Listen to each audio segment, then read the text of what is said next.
AskReddit by Dr. Fruit Loops. Trevor Noah once said America is 50 countries masquerading as one. Do you think this is true or false? If so, why? That's the point of a federal country, such as Austria, Belgium, Ethiopia, Germany, Malaysia, Mexico, Nigeria, Pakistan, Switzerland or the United Arab Emirates.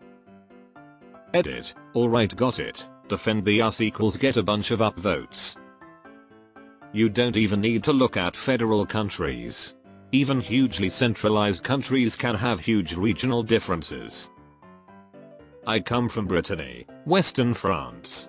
Our culture is vastly different from the rest of France. We are Celts, we have our own language, food and traditions. Southern France and Northern France are also extremely different culturally.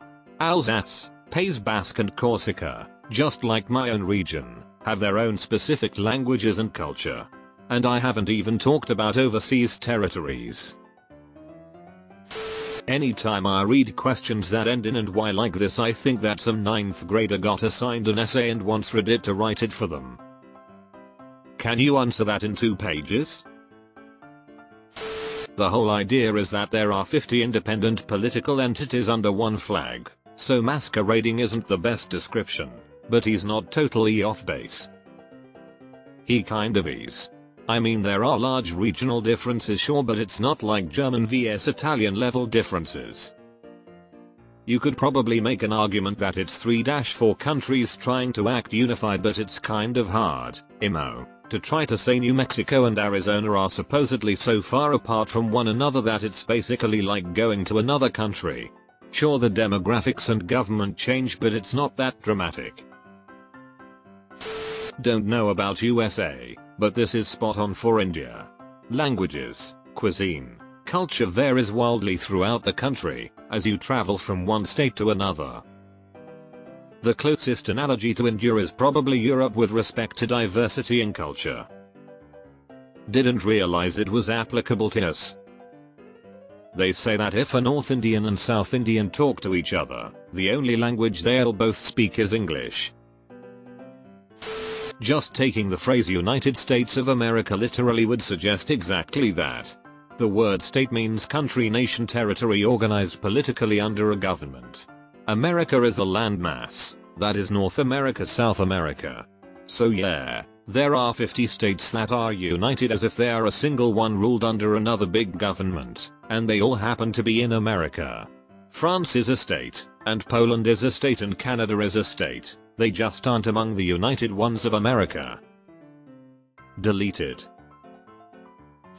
I'd recast Trevor's comment this way. 50 sovereign identities coexisting as one republic. More accurate. I can see the point of a statement like that. There is a big difference, and a lot of common ground between, say, California, Rhode Island, and North Dakota. Then again, if you ever ask me, I always answer I'm a Texan. I pledge allegiance to the flag of Texas, and those other 49, lesser, states. Not 50, no, but maybe 10 or so. Yeah, I think culturally a lot of regions could probably hold together as one country: the South, the Midwest, the Southwest, etc. California and New England would probably stand to be several smaller countries. To me they pretty much seem like provinces that basically every country has, not different countries. Yeah, Americans seem to laughably exaggerate how different all the states are, and are laughably ignorant of how every country has regional differences of culture, accent, cuisine, politics. Besides relatively recent immigrants and a few indigenous areas, literally everyone in America speaks one language. That alone makes us more homogeneous than several countries which don't even have a single language that everyone speaks: Belgium, India, South Africa, Turkey, Switzerland. Lol, wait until you visit India. The 50 states are hardly autonomous with so much federal law on the books. So Trevor is overstating the case for the purpose of humor. In context, it was sincere. He was talking about his preconceived beliefs and understandings of American culture, originally thinking that it was more homogeneous than it actually is. Not really. I suppose you can look at it a few ways, legally or culturally.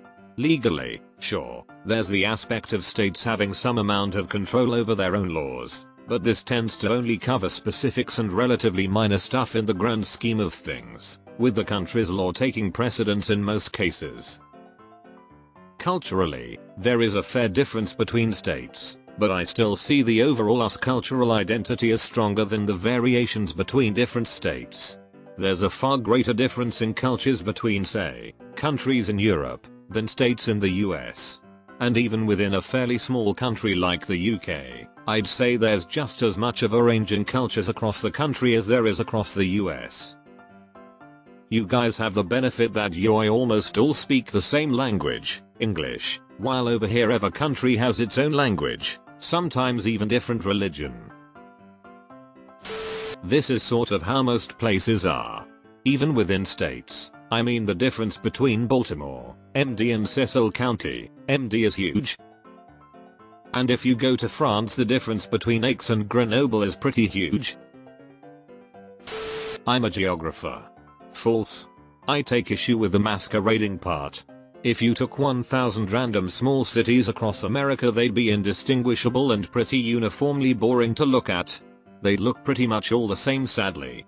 Some states like Texas, Alaska, Hawaii, or California have unique identities that deep separate them apart from the rest. But that's it.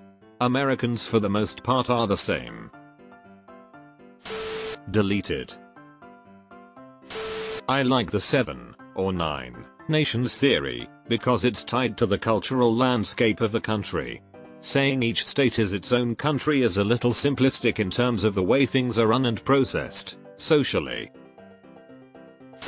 Any differences between the states are pretty minor in comparison to leaving the USA to somewhere else.